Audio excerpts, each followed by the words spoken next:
We're going to be looking for a famous gold miner's mine, his burial ground, and just all up and down the area that he made his living off of way back in the early 1900s.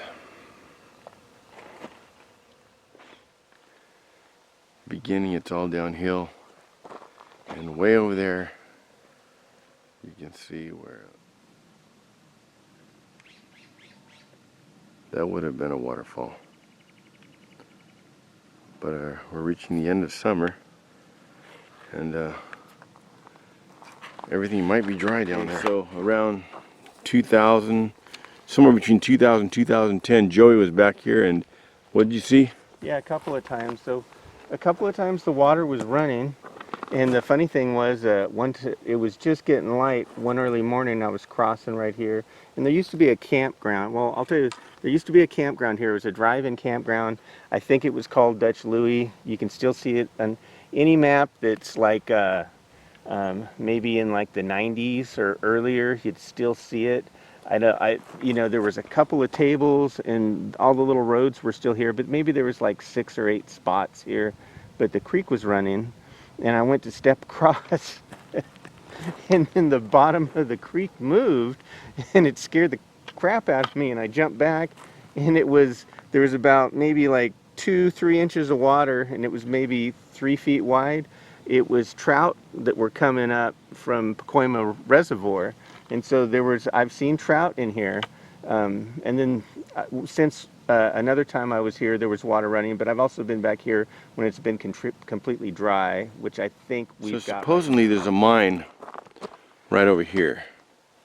On one of the maps it says that, but the guy that was here, he was finding placer gold, and he was panning originally, but eventually. But there's all kinds of mines back here from different generations. Yeah. So we don't know. New area. So when we walk down, we're gonna walk down this, and it's gonna snake way off over there in the little dark side of the canyon. Come back through here. So we might get lucky. We might find it. I think I see it right now, Joey. Well, mark it. Anyway, from there we're gonna go upriver. Probably how many miles? 6? We'll just see how far it's like. How far water takes us. Yeah, it'll see if we find water. If there's water, then we can go a long ways. If there's not a lot of water, we may. Dagger Flats is just around the bend there. It's only about a mile. We'll go at least that far. Mile and a half. It's about a mile and a half down here, and then it's about another mile. So it's about 2.5. Yeah, I think I see the mine. I think I see it over there. So this is the start of the Dutch Louie campground. He was a hermit that lived back here. There's not too much written about him. I did find a few things in Robinson's books and in a short description of the canyon somebody wrote up. I found a little bit more information than that. Where this guy found his information, I couldn't tell you. But I'll tell you, when we get down here, I'll tell you what I know about the place, what I've read about the place, and what Joey's heard about the place. And you brought some literature along with you, didn't you? Yeah, just the 100 hikes. There's a little blurb. From Robinson's. So the campground continues down through here. It's the Dutch Louie campground. Now he had a mine. What he prospected back here and ended up getting placer gold. He'd pan it out of the creek. Where he'd get his dirt from, I'm not sure. I brought a shovel and doves. A quail, right there in the tree. Yep. Look. Oh, look at that. Quails is practically chickens. They're everywhere, dude.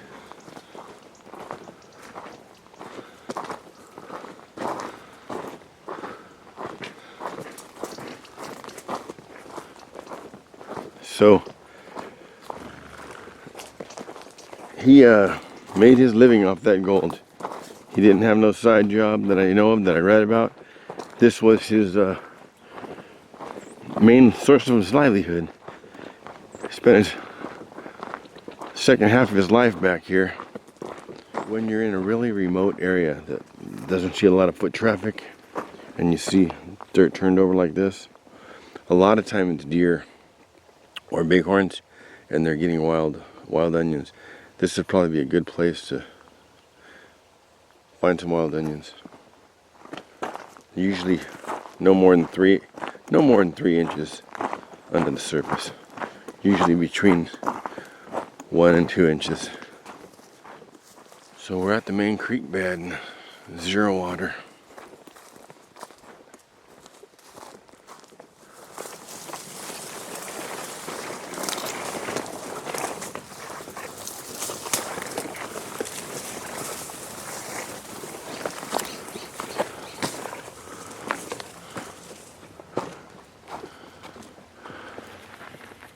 Holly cherries. They're ripe too, dude. Really? Look. They're out of reach, but some holly cherries. Oh yeah, huh? We'll find some more. There's a little bit of water back there. Yeah. There's a puddle off the side over here too. So we'll get. We're all right. I think we'll be all right. Right here, I can hear water. We have water, so we're staying the weekend. But is that one of those bird nests hanging on the rocks over there? Look, looks like it. But I think that's our next point of interest. And Missy has a video here, very old, very short, no talking video, where she was looking in this. Well, we're gonna do more than look. We're going in. Here is something most of you have never seen in real life. It's a discontinued light. You may have saw it on my videos before. That is the holster for it. Let me show you the light. Yeah, baby. Coke can light. The Through Night TN Through Night 36 UT. I believe, I'll check. It'll be going across the screen. I believe it's 4,200 lumens, I believe. It's a floodlight. It'll light up this entire canyon at night.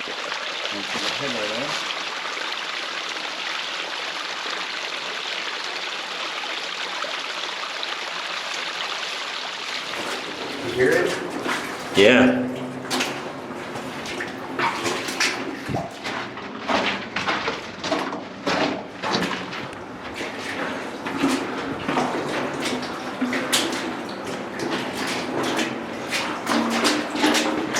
Oh, we got a crossroads up here, dude. I don't remember reading anything about a crossroads. No, when I was here, it was always full of water. You couldn't. It goes this way, but I want to check this out.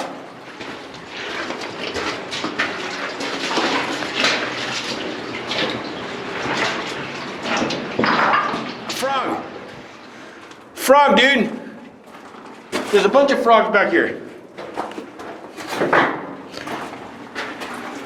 They're those little guys. Dude, he was tunneling up right here. Look at that.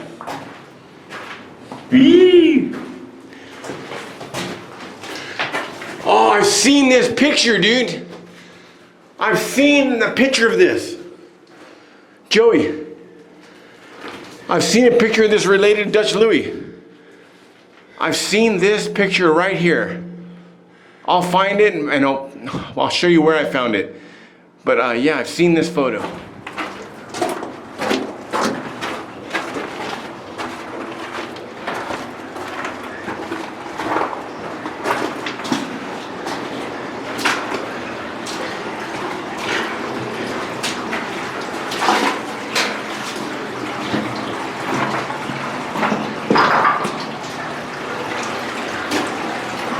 Getting smaller. Tunnel's getting smaller, dude. May end up crawling. On my hands, these words. I see light.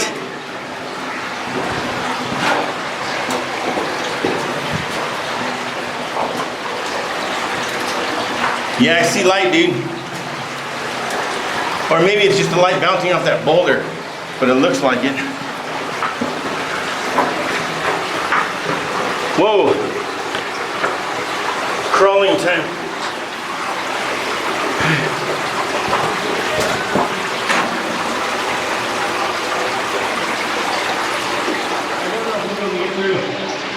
I'll try. I bet you it's blocked by a boulder, huh?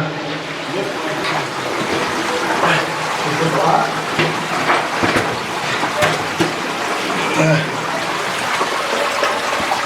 I don't know if we'll be able to get through. I'll try. I bet you it's blocked by a boulder, huh? Looks like it.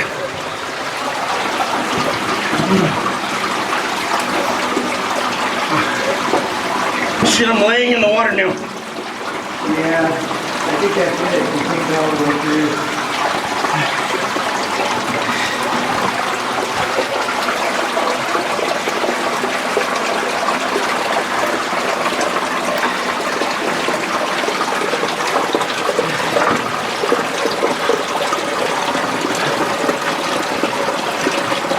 Yeah, it's blocked.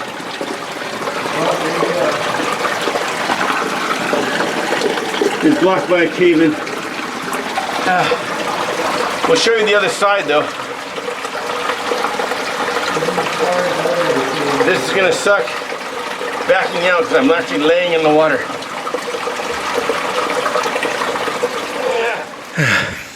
They're dropping somebody off.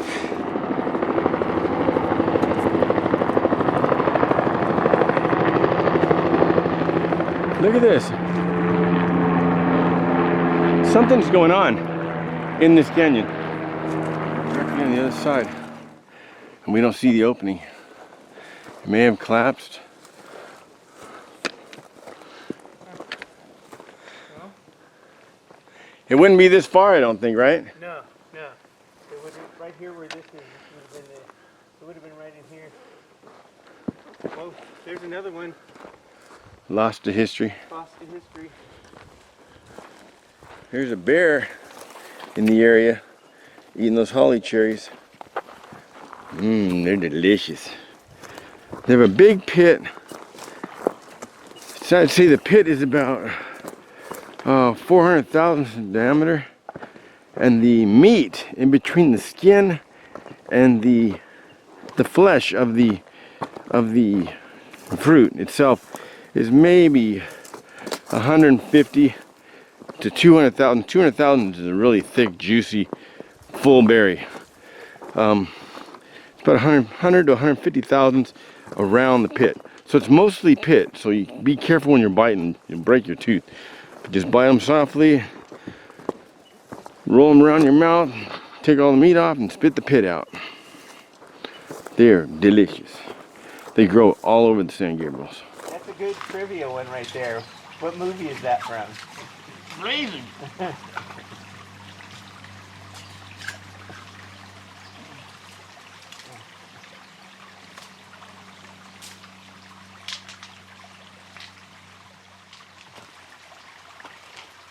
They took it and they put it. They took it to the banker, and they were. Dude, gonna... I did get.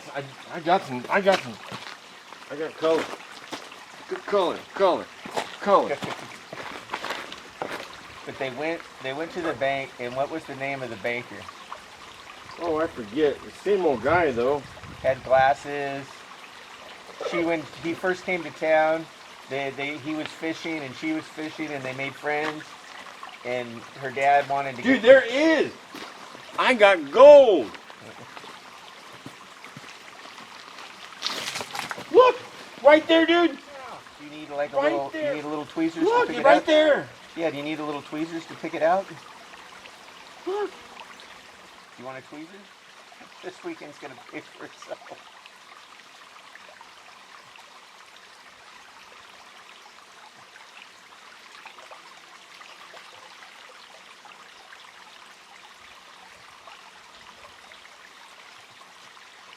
Right there, look. Right there, look. Right there.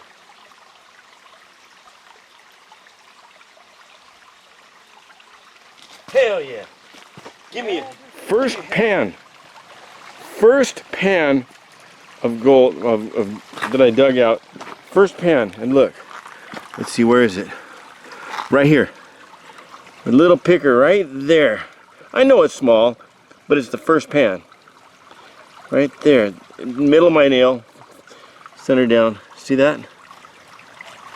Right there. Oh, and there's another one right next to it. Two little pickers. Good colors, colors, good colors. Yeah. And what I did is, where it comes down and hits these roots, I figured it eroded some of the root, and so I dug under the root. Right on. Minor 49er. Carrying on the traditions of the canyon. So about this area and this camp, Joey brought an older version of Trails of the Angeles by John W. Robinson, and this is what got him and I both interested in this book. Got us both interested in San Gabriel and a lot of the guys I backpacked with. We're going to read directly out of this, and then I got some other stuff I found online. Anyway, this one here is about Dutch Louie and Dagger Flat. So, first of all, this is along Pacoima Creek. Pacoima is derived from the Gabrielino Indian word, possibly meaning running water. Indians once visited the lower canyon to gather acorns and hunt game. In more recent years, the canyon has been the scene of mining activities: gold, silver, titanium, and graphite. Most notable were the GCK or Dutch Louie placers, several $1,000s in gold being removed from the stream bed. So placers, in case anybody doesn't know, that's when they pan for gold. They're little nuggets and flakes and stuff in the instead of hard rock mining.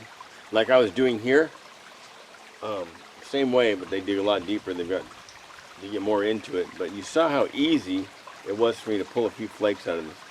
This same tunnel that he dug. Yeah. So as it goes on, it says, an old prospector known as Dutch Louie discovered the placers. To recover the gold, he and his associates diverted the stream by tunneling a temporary water course through a rock promontory. And that is what is right behind us, the tunnel. They diverted it. So just upstream from us in this horseshoe bend is where he found the placers, and he decided to divert the water so I guess they can dig deeper or do more extensive mining. You know, there was probably more water back then. You know, we're in September right now and the water's really low. Today you can... It ends 50 feet downriver. Yeah, and actually the water's coming out of the tunnel.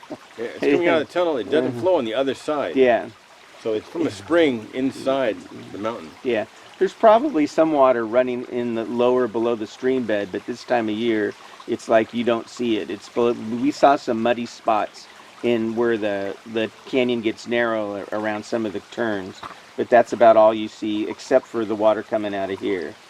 And let's see, today you can see the crumbling tunnel of the turn-of-the-century operation just upstream from Dutch Louie Flat. A half-mile beyond, above Dagger Flat, are the remains of the old titanium mine. So that was, the titanium mine probably came later in like the 30s and 40s, something along the lines there, but this was turn of the century, so 1900 he was back here. Anyways, that's kind of what they say, and this is hike number 6 in that book, so you can still read all about it, and if you think it's something you want to do, in the springtime or late spring there'd be a lot more water. The fall, like where we at, there might not be any water. Let's see, one of the things it says toward the back that's kind of interesting about Dagger Flat, it says about a quarter of a mile beyond where we are is Dagger Flat, where a turn-of-the-century prospector was allegedly stabbed to death. So that's about all the information that Robinson gives in this particular book as far as this place goes. And then on the website, on different people's websites, things they found other information. Now I can't give you the source of this information, so I'm not sure if it's just word of mouth or if it's actual fact when the guy found it. But he talks about when he felt it was his time coming, that he was going to die. He went out of here and he talked to somebody about it, about where he wanted to be buried. Came up here, he dug his own grave somewhere right above these flats. And then he left a note, and he went inside of his house, and he put on his best dress, and he laid down to die. He died soon after that. But the note read, this is from Dutch Louie. I don't fear death. It's the inevitable way of life. And I have lived for a score of years, sink at the bonanza, which I dreamed and prayed for, but I never found it. But I was cheered to the end by the star of hope. That little phrase was put on his marker and left up here. It's long gone. But that's the type of history that is back here. Now, a lot of people think that the gold was found big Sutter's Mill, the big strike, but actually 1 or 2 canyons over from here in the same book Yes. is where the actual original California gold Yes. was found. Those who like Huell Hauser, this is another one of California gold stories. And then if you know your old history for California, you know, in 3rd and 4th grade, they taught you about Sutter's Mill and, you know, the 49ers. That was from 1849. That was the year that the big discovery by John Marshall up at Sutter's Mill up in Northern California. But actually, if you read number 5 in the book, we were just looking at it in Placerita Canyon, which is just a canyon or two over from where we are. It says here, Placerita Canyon is etched in history. California's first gold rush occurred here in 1842, 6 years before John Marshall's famous discovery at Coloma. It began when Francisco Lopez of Rancho San Francisco, near present-day Newhall, which isn't too far from the Magic Mountain area, grew tired of chasing stray horses and sat down to rest under an oak tree. While resting, Lopez dug up a cluster of wild onions. Clinging to the roots were tiny gold nuggets. The discovery caused much excitement and attracted miners from all over California. These San Fernando placers, as they became known, produced several $1,000s in gold before the excitement died down a few years later. Today, the gold rush era is long preserved as Placerita Canyon County Park. The spot where Lopez is believed to have dug up the gold-bearing onions is known as the Oak of the Golden Dream, and it's marked by a plaque. So you can look up that park, Placerita Canyon County Park, and that's where allegedly where this oak tree was, where this guy Lopez found the first gold in California, which is just a canyon over from where we are at right now. And there were still pictures available. The tree's long gone, but you can see the oak tree. The oak tree came up out of the ground, rode along the ground for a while, and then it came up a little bit. So you could see, you can almost picture the guy leaning up against it, right there where he found it. Just tons of history up here.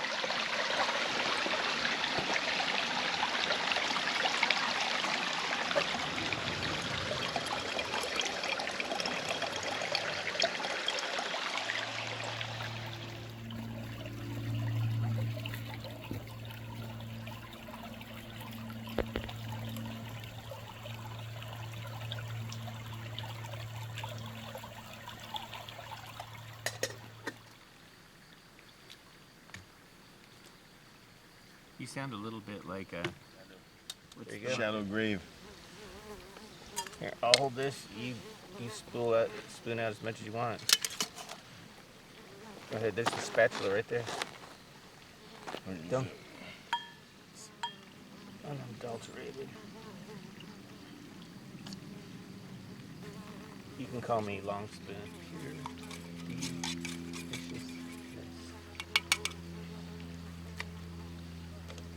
Cheers.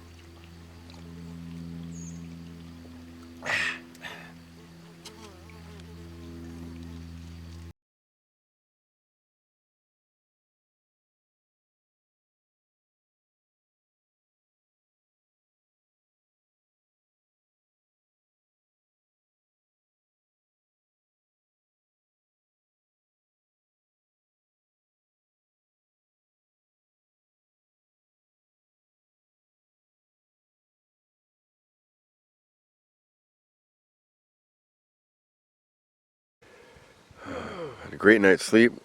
Starting to pack up. And we'll make him breakfast. Using my Keith titanium plate, my Vargo, my kettle, titanium kettle. I had 4 pieces of real bacon, and then I had this Ova Easy. I made 4 eggs. We got 2 bacon each. You got some Biscuits. other side. You got powder. There you go. Oh, it's that cocaine habit. I gotta break it. Picked a bad weekend to stop that cocaine. But let's see your biscuits. Rubber biscuits? Making biscuits and gravy.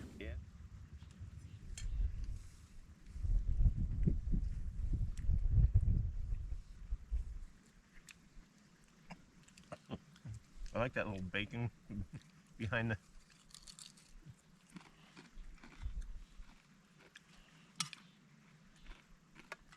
So we camped here in Dutch Louie Flat,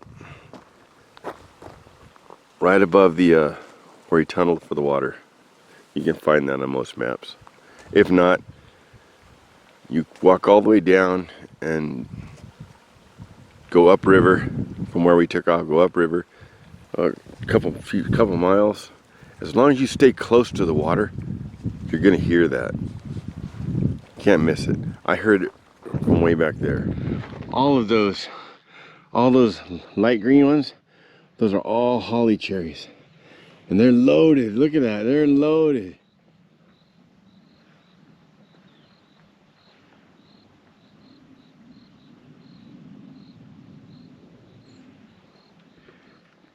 Here's a little bit of information that some of you will find interesting or amazing.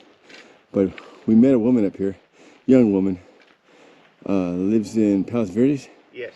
And she comes up here hiking, and she was telling us there's an 80-year-old guy up here that does the trail maintenance. Look at that, 80-year-old guy is stacking these rocks. 80-year-old guy is putting those... Past the tunnel to Dagger Flat. To Dagger Flat, he was putting those carums things. And then also cutting brush.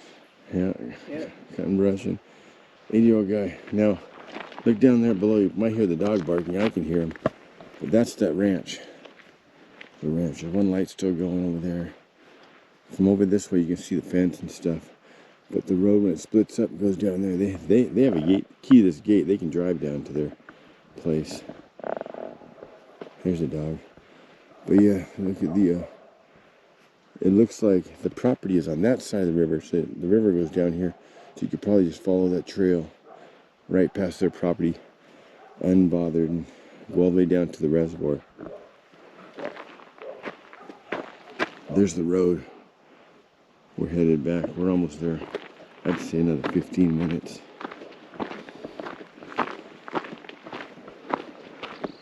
Buckwheat everywhere.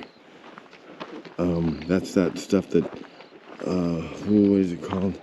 It's purple. It grows those seeds. Chia. Chia. Sage. A lot of native plants down here. But I want to learn to process that buckwheat. This coming year, either this year or this coming year, I'm going to process that buckwheat. I'm going to make some buckwheat pancakes and put some elderberry syrup on it. Joey just pointed out, look what that guy's done here. In the shade, in 3 or 4 areas he showed me, he cut the brush and put chairs so you can lean up against there. Yeah, it's got it. And then seats, so you can sit down and rest.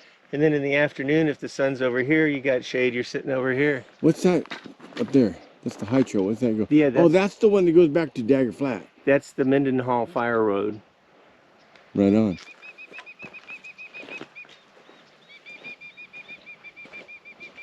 You hear him? Exactly. But there are places to park back here. Maybe you could fit 4 or 5 cars maximum. Max. And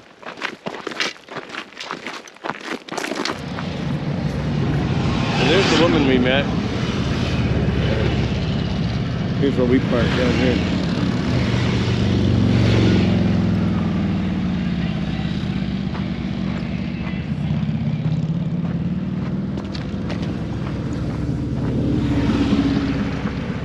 The Three Wheel Club.